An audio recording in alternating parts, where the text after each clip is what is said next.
Padahal Allah sudah membantah. Wa ma qataluhu, mereka tidak membunuh Isa. Wa ma salabuhu, mereka tidak pernah menyalib Isa. Lalu siapa yang disalib itu?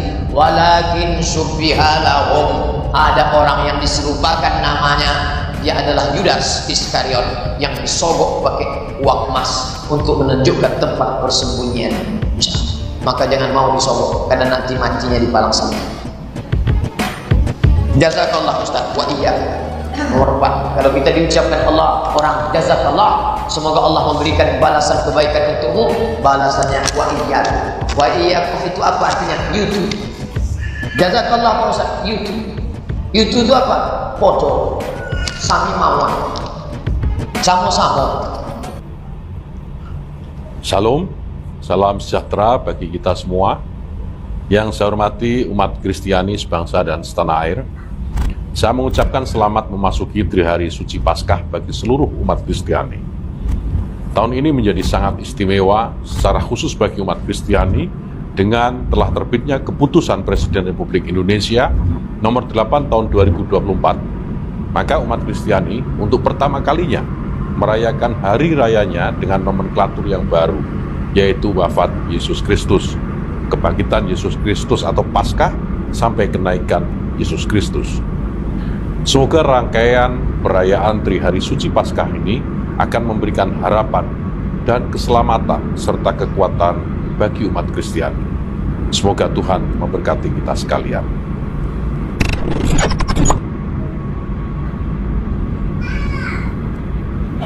Dari video ini kita bisa mendapatkan dua hal penting.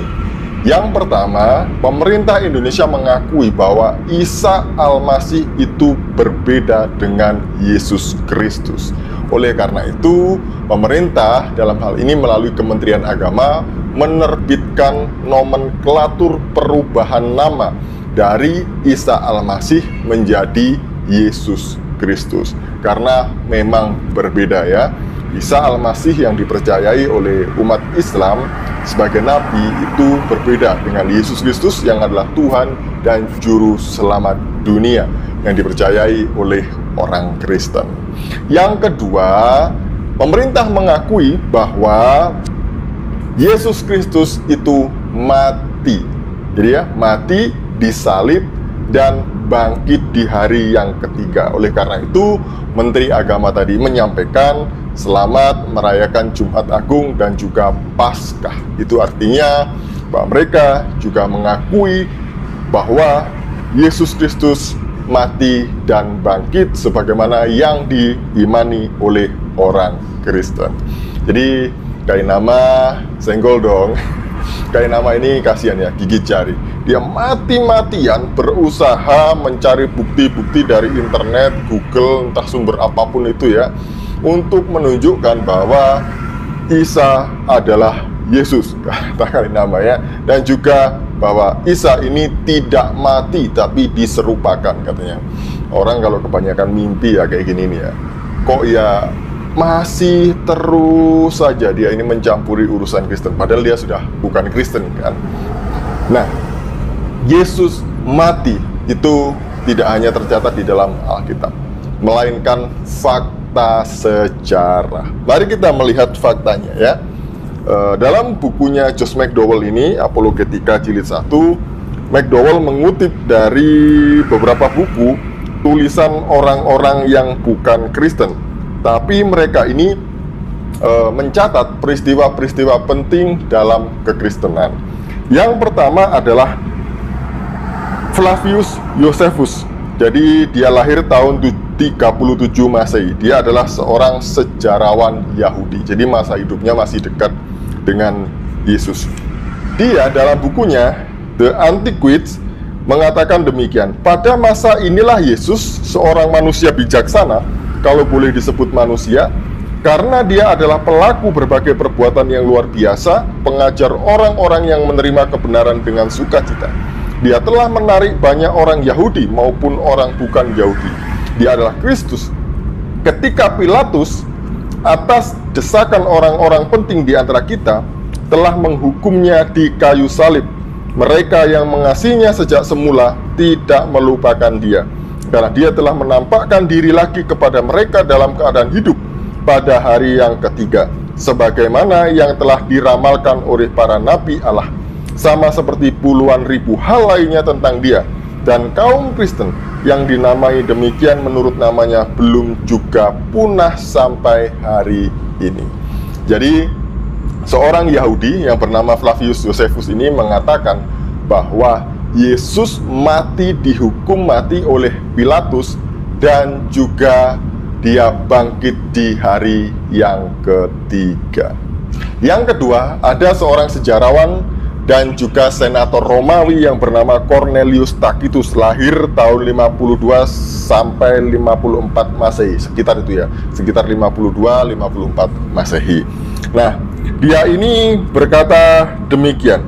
Jadi untuk menghentikan desas-desus itu, dia mengalihkan tuduhan dengan memfitnah dan menghukum dengan siksaan paling keji terhadap orang-orang yang disebut Kristen yang dibenci oleh karena kejahatannya. Yang pertama, Tacitus mencatat mengenai peristiwa penting, orang-orang Kristen dihukum mati secara keji oleh Kaisar Nero ya, karena dituduh membakar kota Roma. Orang Kristen ditangkap kemudian dijadikan obor pada malam hari. Dan ini luar biasa yang dialami oleh saudara-saudara kita Kristen di abad mula-mula.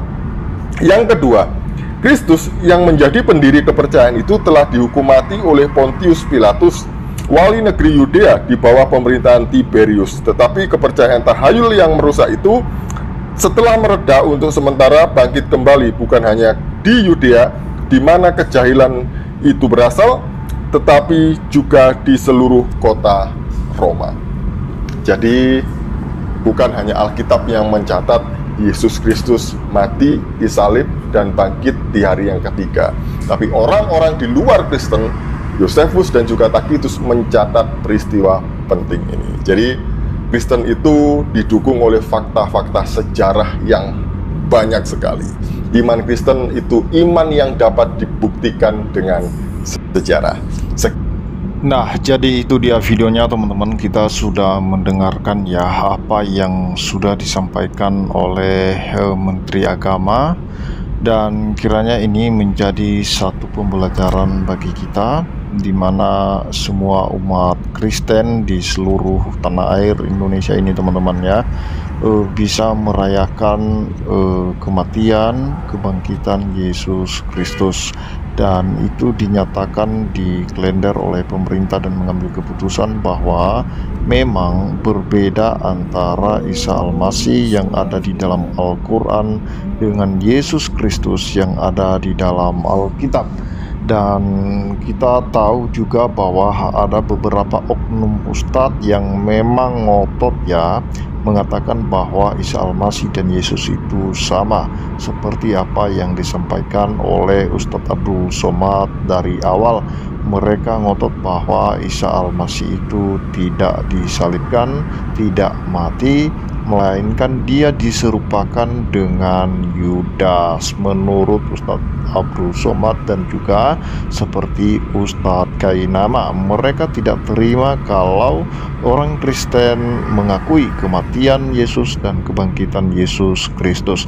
Nah teman-teman, kalaupun mereka tidak mengakui ya karena memang berbeda dengan apa yang tercatat dalam kitab suci mereka, hanya saja karena mereka berusaha untuk mencocokmologi pribadi yang berbeda ini teman-teman. Karena memang secara linguistik nama ini sama, memiliki arti yang sama, tetapi kita perlu ingat bahwa itu adalah pribadi yang berbeda, kelahirannya berbeda, kematiannya juga berbeda, dan juga kebangkitannya berbeda. Bahkan tidak ada kebangkitan Isa Al-Masih dalam Al-Quran mereka itu sendiri. Nah teman-teman, jadi orang Kristen sesuai fakta sejarah yang ditulis oleh beberapa sejarawan dan juga bapak-bapak gereja menyatakan bahwa Yesus itu telah lahir, mati, dan bangkit pada hari yang ketiga. Dan juga tidak hanya itu, saksi-saksi mata Yesus Kristus yang sudah menulis Injil seperti Matius, Markus, dan Lukas, mereka menuliskan tentang apa yang disampaikan oleh Yesus ketika dia masih bersama-sama dengan murid-muridnya, dan sebelum dia mati dia sudah mengatakan bahwa anak manusia harus diserahkan untuk disalibkan, dan pada hari yang ketiga akan hidup kembali atau bangkit lagi dari antara orang mati. Dan itu perkataan Yesus, dan juga itu diteguhkan oleh Rasul Paulus sendiri, bahwa andai kata Yesus tidak bangkit dari antara orang mati, maka sia-sialah kepercayaanmu. Nah, dan kamu tetap hidup dalam dosamu. Itu kata firman Tuhan, teman-teman ya, yang ditulis oleh Rasul Paulus. Dan kita percaya bahwa umat Kristen sudah memiliki pengharapan tentang keselamatan yang ada di dalam Yesus Kristus, yang itu bukan hanya bersifat mudah-mudahan, tetapi itu sudah dinyatakan melalui kelahiran, kematian, dan kebangkitan Yesus Kristus. Itulah sebabnya ketika Yesus Kristus bangkit dari antara orang mati, dia kembali menampakkan diri kepada para pengikutnya, kepada para murid-muridnya selama 40 hari. Nah, untuk meneguhkan apa yang pernah disampaikan oleh para nabi.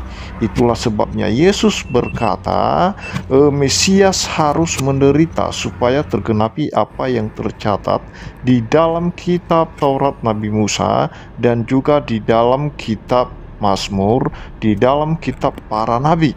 Nah, supaya tergenapi semua itu, dan itu sudah jelas bahwa di dalam nama Yesus ada berita pengampunan dosa, dan ada juga di sana berita pertobatan, dan nama itu harus diberitakan kepada segala bangsa, karena di dalamnya ada berita pertobatan dan pengampunan dosa.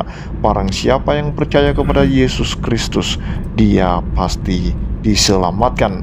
Dan Yesus sendiri sudah mengatakan, barang siapa yang percaya kepadaku, mereka akan memiliki atau pasti memiliki keselamatan. Mereka tidak akan binasa, dan tidak ada seorang pun yang merebut mereka dari tanganku. Itu janji Yesus Kristus. Dan setelah dia memperlihatkan dirinya kepada para pengikutnya, dia kembali kepada Bapanya di sorga. Dia berkata, aku pergi kepada Bapa, dan aku pergi ke sana untuk menyediakan tempat bagimu, supaya di mana aku berada, kamu pun berada di sana. Kurang apa lagi tentang keselamatan yang sudah dikerjakan oleh Yesus Kristus itu sendiri. Itu semuanya sudah pasti. Terima kasih. Tuhan Yesus memberkati kita semua. Shalom.